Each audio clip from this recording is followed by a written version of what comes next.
नमस्कार। आज फ्लोएम के बारे में हम लोग चर्चा करेंगे। एक नया लेक्चर बनाना पड़ा। हम चाह रहे थे कि जाइलम एंड फ्लोएम दोनों एक ही साथ हो, लेकिन कुछ टेक्निकल प्रॉब्लम के कारण जाइलम अलग हो गया और फ्लोएम को हम लोग को अलग से बनाना पड़ रहा है। यहाँ हम लोग देखेंगे कि ये जिस तरह से जाइलम 4 तरह के सेल से बना हुआ था, वैसे ही फ्लोएम टिश्यू जो है वो भी ये जो है बना हुआ रहेगा। It is made up of 4 types of cells. ये जो है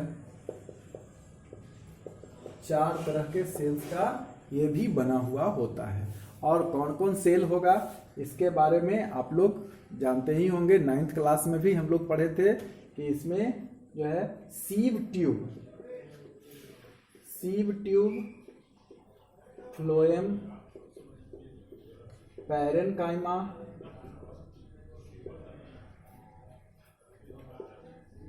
और इसमें एक होगा कंपेनियन सेल, और चौथा जो है वो फाइबर, और ये कहलाएगा ऐसे स्क्लेरेनकाइमा भी इसको कहते हैं। मतलब फाइबर को कहा जाता है फ्लोएम स्क्लेरेनकाइमा। ये जो है फाइबर को फ्लोएम स्क्लेरेनकाइमा भी कहा जाता है।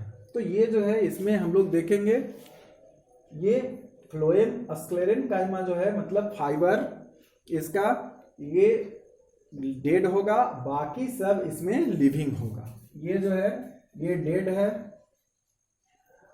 डेड सेल है, और बाकी जो है इसमें डेड सेल है, और ये कंपेनियन सेल, पैरेनकाइमा और सीव ट्यूब ये लिविंग सेल होगा। और इसमें मेन फंक्शनल यूनिट जो है वो है सीव ट्यूब। फ्लोएम, पैरेनकाइमा और कंपेनियन सेल जो है ये सब मिलके इसमें जो है और इसका काम आसान करने में, लेटरल मूवमेंट इस सब में मदद करता है। और ये लिविंग है तो इसमें जो है वो साइटोप्लाज्म पाया जाएगा, लेकिन इसमें कम मात्रा में होगा और न्यूक्लियस नहीं पाया जाता है। सीव ट्यूब जो है उसके स्ट्रक्चर की बात करें तो यहाँ पर इसमें नहीं पाया जाएगा। क्या नहीं है? इसमें न्यूक्लियस नहीं पाया जाएगा। और ये फ्लोएम, पैरेनकाइमा और कंपेनियन सेल में न्यूक्लियस पाया जाएगा, और ये सब जो है वो इसे मदद करने का काम करेगा। हम लोग इसमें मेनली देखेंगे सीव ट्यूब का स्ट्रक्चर।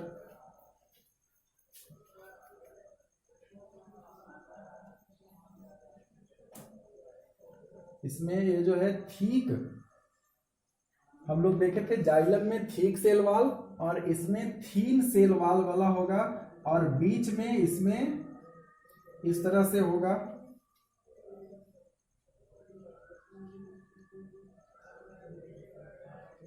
इसको कहते हैं सीव प्लेट। ये जो है इसमें सीव पोर, इसमें छोटा छोटा जो है ये पोर्स होगा, और ये सीव प्लेट कहलाएगा। इसका ये ट्रांसवर्स सेक्शन वाला है, सीव प्लेट ये होगा। और यहाँ पर इसको दिखाया गया है काट के, और इसमें भरा हुआ रहेगा साइटोप्लाज्म, और न्यूक्लियस इसमें नहीं होगा। इसके बगल में ही इसके साथ साथ यहाँ पर कंपेनियन सेल होगा। फिर इसी तरह से इसमें पैरेनकाइमा, साथ में पैरेनकाइमा भी इसमें पाया जाएगा। ये सब इसको लेटरल मूवमेंट करवाने का काम करेगा। इसमें वैक्यूल्स भी होगा और इसमें न्यूक्लियस होगा। सारा फंक्शन ये सब करने वाला यूनिट होगा। इस तरह से इसमें जो है ये बना हुआ रहेगा। ये है कंपेनियन सेल, कंपेनियन सेल, और ये है फ्लोएम, पैरेनकाइमा। इसमें फ्लोएम, पैरेनकाइमा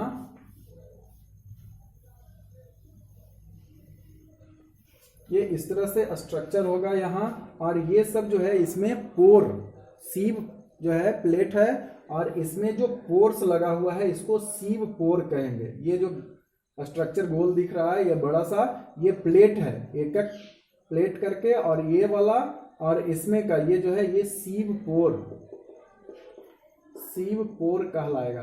अब हम लोग देखें इसका स्ट्रक्चर, जस्ट लाइक हम लोग कह सकते हैं कि आप किसी भी बांस, बम्बू का जो प्लांट है उसका देखें, यदि हम उसे अलग करते हैं तो बीच में आपको इस तरह से दिखेगा, अंदर से ये इस तरह से, तो ये अंदर का जो खोखला पोर्शन है इसमें देखेंगे कि इस तरह से पाया जाता है। तो जस्ट लाइक इसी तरह से ये जो है सीव ट्यूब होगा, और बीच बीच में अंतर सिर्फ इतना है कि बीच बीच में इसमें पोर पाया जाएगा, और ये जो है इसमें मटेरियल्स को लाने ले जाने का काम ये करेगा। फ्लोएम जो है ये प्लांट में लीफ से लेके रूट तक ये जो है पूरा में फैला हुआ रहेगा, मतलब कि ये स्ट्रक्चर जो है ये लीफ से रूट तक रहेगा, और ये फूड ले जाने का काम करेगा। इसके साथ अदर मटेरियल्स भी जो भी कुछ है, मतलब कि वाटर और मिनरल्स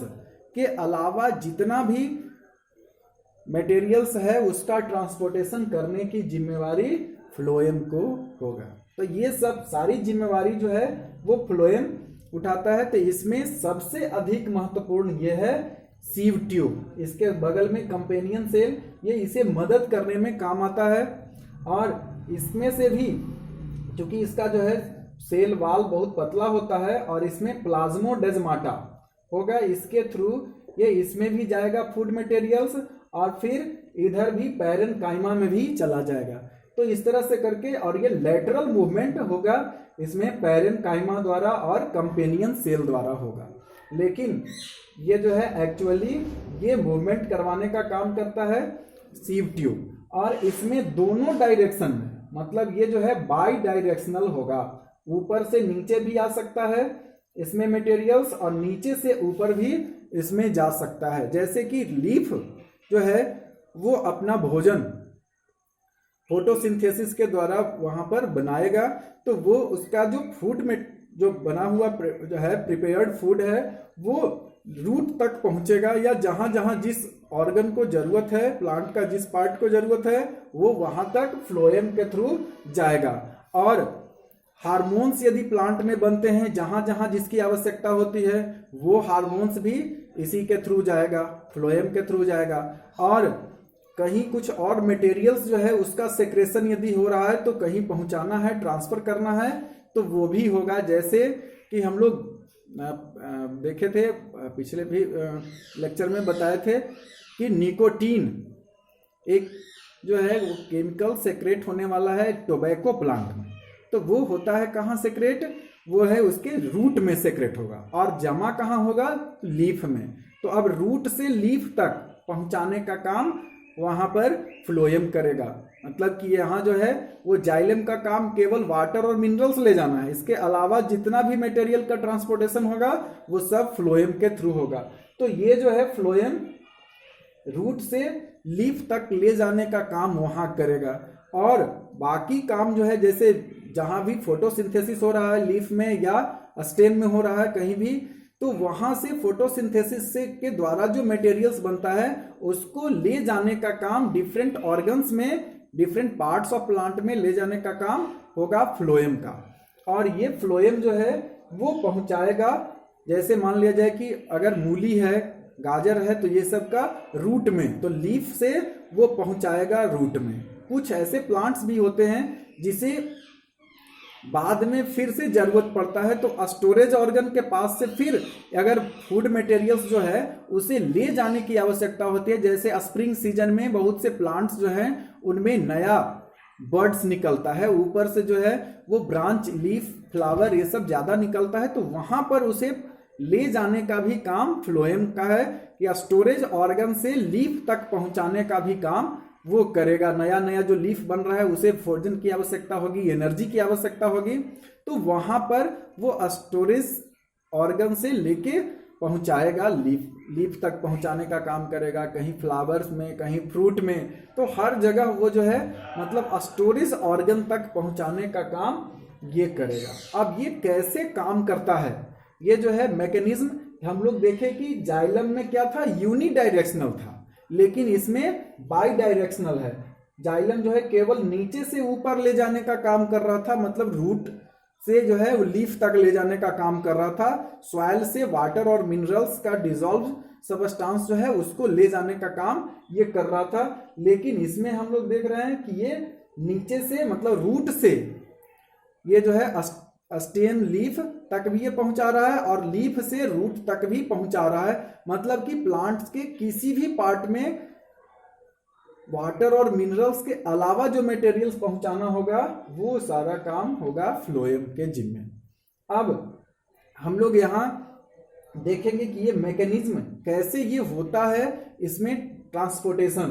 तो ये उसमें था कि हम लोग देखे थे जो है डिफ्यूजन, ऑस्मोसिस और कुछ सकिंग द्वारा हुआ था, मतलब वहां पर जो है वो उसमें हो रहा था, प्रेशर लो हो रहा था ऊपर में और नीचे वाला जो है उसके अपेक्षा हाई प्रेशर था, तो जाइलम में पानी ऊपर की ओर चला जा रहा था, ट्रांसपिरेशन हो रहा था, ऊपर लो प्रेशर क्रिएट हो रहा था। लेकिन इसमें ऊपर से नीचे भी लाना है, नीचे से ऊपर ले जाना है, हर जगह पहुंचाना है, तब इसमें कुछ एनर्जी का उपयोग होगा। और वो एनर्जी कहाँ से मिलेगा, प्लांट में जो पहले से मौजूद है एटीपी। एटीपी का फुल फॉर्म हम लोग जानते हैं एडिनोसाइन ट्राइफॉस्फेट, और वो जो है एनर्जी देने का काम करेगा, एनर्जी करेंसी का काम करेगा। और ये लीफ का मेजोफिल, मतलब कि जहां पर फोटोसिंथेसिस होता है वो वहां से सबसे पहले जो है, मान लिया जाए कि ये लीफ है,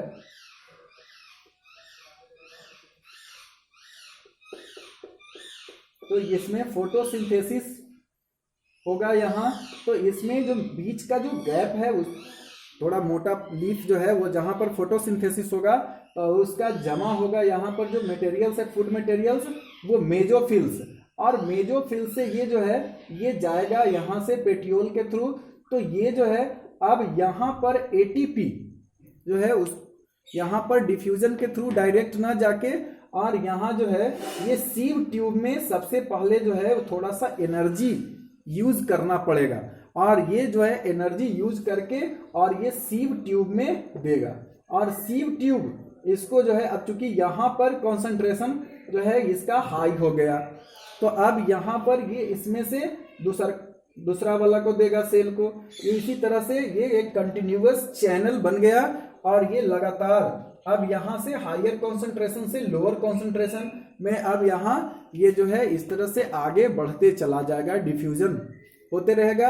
नेक्स्ट सेल में ये जो है चला जाएगा, नीचे जाना है या ऊपर जाना है, हर जगह हर पार्ट्स को ये ट्रांसफर करेगा।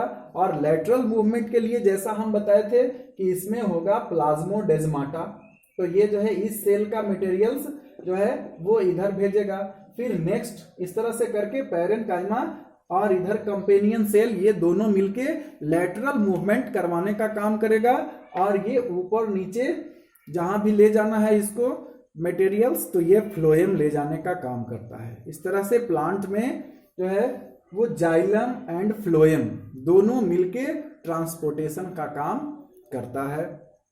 और इस तरह से इसमें इसके अलावा कुछ जो है वेस्ट मटेरियल ये सब का भी ट्रांसपोर्टेशन करेगा, कहीं कहीं वो ले जाके उसको जमा करने का भी काम ये करता है। कहीं से वेस्ट मटेरियल बन रहा है तो वो डिफरेंट पार्ट तक वो पहुंचा देगा और वहां वो जमा हो जाएगा। जैसे लीफ में बहुत सा वेस्ट मटेरियल जो है वो जमा हो जाता है, क्योंकि प्लांट में कोई एक्सक्रेटरी ऑर्गन नहीं होता है जिसके थ्रू वो एक्सक्रेट करने का, जैसे ह्यूमन में हम लोग पढ़ेंगे। नेक्स्ट पॉइंट्स जो है नेक्स्ट लेक्चर में हम लोग देखेंगे एक्सक्रेटरी सिस्टम के बारे में। तो यहाँ पर एक्सक्रेशन जो है प्लांट में वैसे नहीं होता है, उसमें कोई मेन इसका जो है वो एक्सक्रेटरी पार्ट नहीं होगा, एक्सक्रेटरी सिस्टम इसमें नहीं होता है। इस तरह से हम लोग ट्रांसपोर्टेशन के बारे में जाने। हम लोग नेक्स्ट लेक्चर में देखेंगे excretory system in excretion in plant and animals, ये दोनों हम लोग देखेंगे। तब तक के लिए धन्यवाद।